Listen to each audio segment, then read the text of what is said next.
Russian researchers in the late 1940s kept 5 people awake for 15 days using an experimental gas-based stimulant. They were kept in a sealed environment to carefully monitor their oxygen intake so the gas didn't kill them, since it was toxic in high concentrations.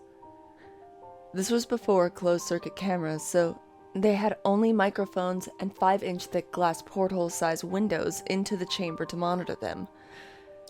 The chamber was stocked with books, cots to sleep on but no bedding, running water and toilet, and enough dry food to last all 5 for over a month. The test subjects were political prisoners deemed enemies of the state during World War II. Everything was fine for the first 5 days. The subjects hardly complained, having been promised, falsely, that they would be free if they submitted to the tests and did not sleep for 30 days. Their conversations and activities were monitored, and it was noted that they continued to talk about increasingly traumatic incidents in their past, and the general tone of their conversations took on a darker aspect after the 4-day mark. After 5 days, they started to complain about the circumstances and events that led them to where they were, and started to demonstrate severe paranoia. They stopped talking to each other and began alternately whispering to the microphones and one-way mirrored portholes. Oddly, they seemed to think they could win the trust of their experimenters by turning over their comrades, the other subjects in captivity, with them. At first, the researchers suspected this was an effect of the gas itself. After 9 days, the first of them started screaming. He ran the length of the chamber, repeatedly yelling at the top of his lungs for 3 hours straight. He continued attempting to scream, but was only able to produce occasional squeaks. The researchers postulated that he had physically torn his vocal cords. The most surprising thing about this behavior is how the other captives reacted to it, or rather, didn't react to it. They continued whispering to the microphones until the second of the captives started to scream. The 2 non-screaming captives took the books apart, smeared page after page with their own feces, and pasted them calmly over the glass portholes. The screaming promptly stopped. So did the whispering to the microphones. After 3 more days passed, the researchers checked the microphones hourly to make sure that they were working, since they thought it impossible that no sound could be coming with 5 people inside. The oxygen consumption in the chamber indicated that all 5 must still be alive. In fact, it was the amount of oxygen 5 people would consume at a very heavy level of strenuous exercise. On the 14th morning, the researchers did something they said they would not do to get a reaction up from the captives.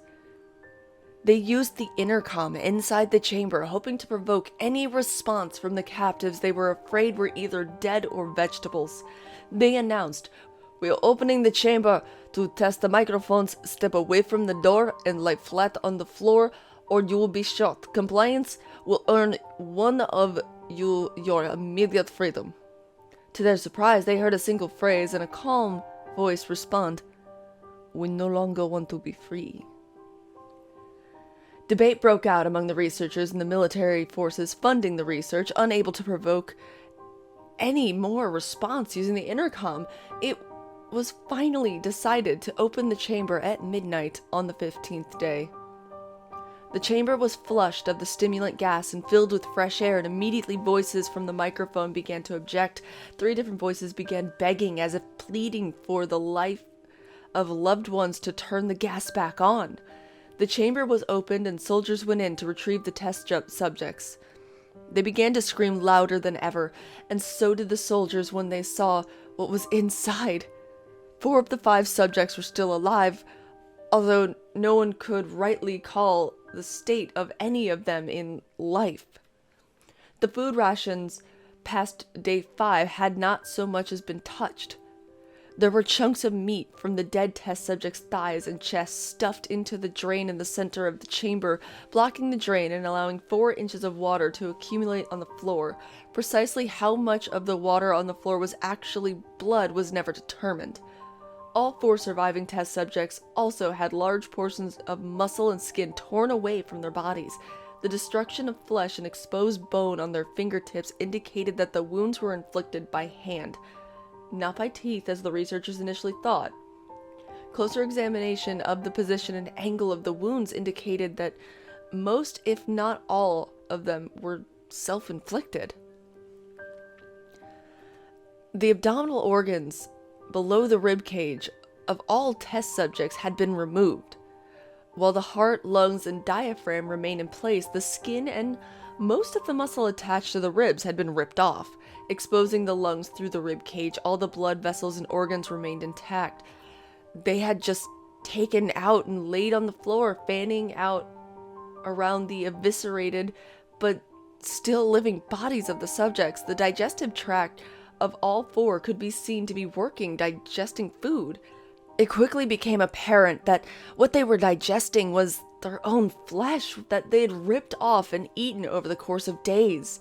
Most of the soldiers were Russian special operatives at the facility, but they still refused to return to the chamber to remove the test subjects. They continued to scream to be left in the chamber and alternately begged and demanded that the gas be turned back on, lest they fall asleep. To everyone's surprise, the test subjects put up a fierce fight in the process of being removed from the chamber. One of the Russian soldiers died from having his throat ripped out, another was gravely injured by having his testicles ripped off, and an artery in his leg severed by one of the subject's teeth. Another 5 of the soldiers lost their lives, if you count ones that committed suicide in the weeks following the incident. In the struggle, one of the 4 living subjects had his spleen rupture and he bled out almost immediately. The medical researchers attempted to sedate him, but this proved impossible. He was injected with more than 10 times the human dose of morphine derivative and still fought like a cornered animal, breaking the ribs and arms of one doctor. When heart was seen to beat for a full 2 minutes after he had bled out to the point where there was more air in his vascular system than blood. Even after it stopped, he continued to scream and flail for another 3 minutes, struggling to attack anyone in reach, and just repeated the words "more" over and over, weaker and weaker, until he finally fell silent. The surviving 3 test subjects were heavily restrained and moved to a medical facility. The 2 with intact vocal cords continuously begging for the gas, demanding to be kept awake. The most injured of the 3 was taken to the only surgical operating room that the facility had. In the process of preparing the subject to have his organs placed back within his body, it was found that he was effectively immune to the sedative they had given him to prepare him for the surgery. He fought furiously against his restraints. When the anesthetic gas was brought out to put him under, he managed to tear most of the way through the 4-inch wide leather strap on one wrist, even though the weight of a 200-pound soldier holding that wrist as well. It took only a little more anesthetic than normal to put him under, and the instant his eyelids fluttered and closed, his heart stopped. In the autopsy of the test subject that died on the operating table, it was found that his blood had triple the normal level of oxygen. His muscles, that were still attached to his skeleton, were badly torn, and he had 9 broken bones in his struggle to not be subdued. Most of them from the force his own muscles had exerted on them. The second survivor had been the first of the group of 5 to start screaming. His vocal cords destroyed, he was unable to beg or object to surgery, and he only reacted by shaking his head violently in disapproval when the anesthetic gas was brought near him.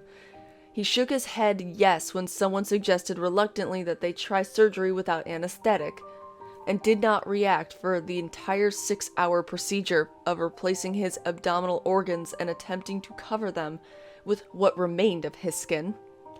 The surgeon presiding stating repeatedly that it should be medically possible for the patient to still be alive.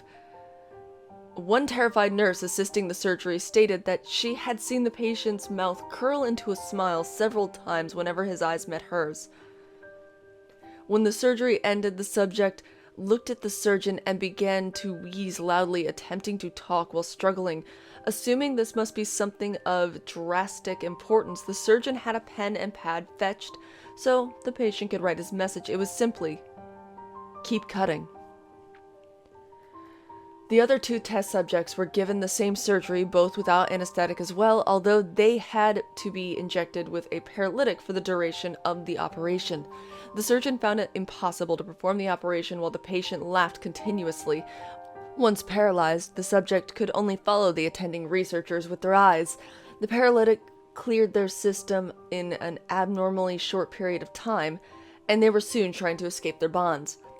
The moment they could speak, they were again asking for the stimulant gas. The researchers tried asking why they had injured themselves, why they had ripped out their own guts, and why they wanted to be given the gas. Only one response was given: I must remain awake. All 3 subjects' restraints were reinforced, and they were placed back into the chamber, awaiting a determination as to what should be done with them. The researchers, facing the wrath of their military benefactors for having failed the stated goals of their project, considered euthanizing the surviving subjects. The commanding officer, an ex-KGB, instead saw potential and wanted to see what would happen if they were put back on the gas. The researchers strongly objected, but were overruled.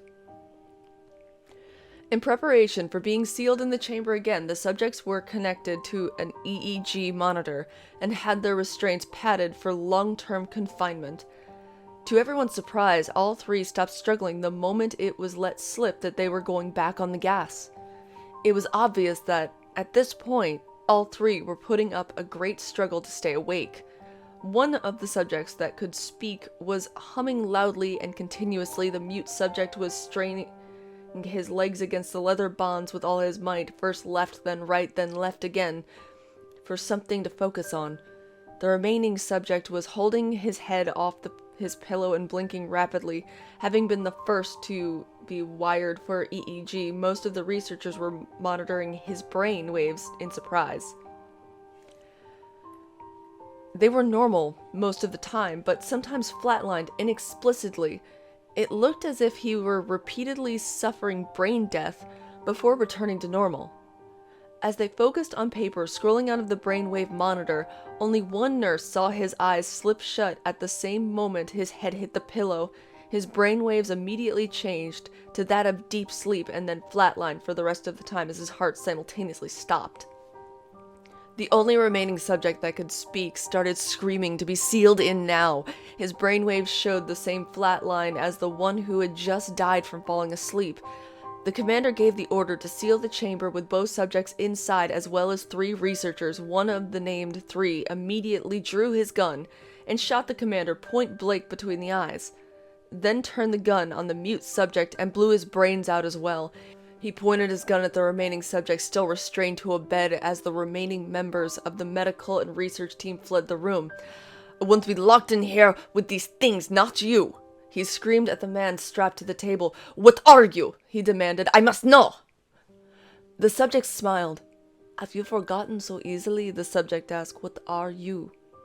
"We are the madness that lurks in with all, begging to be free at every moment of your deepest animal mind. We are what you hide from your beds every night. We are what you sedate into silence and paralysis when you go to the nocturnal haven where we cannot tread." The researcher paused, then aimed at the subject's head and fired. The EEG flatlined as the subject weakly choked out, "So nearly free."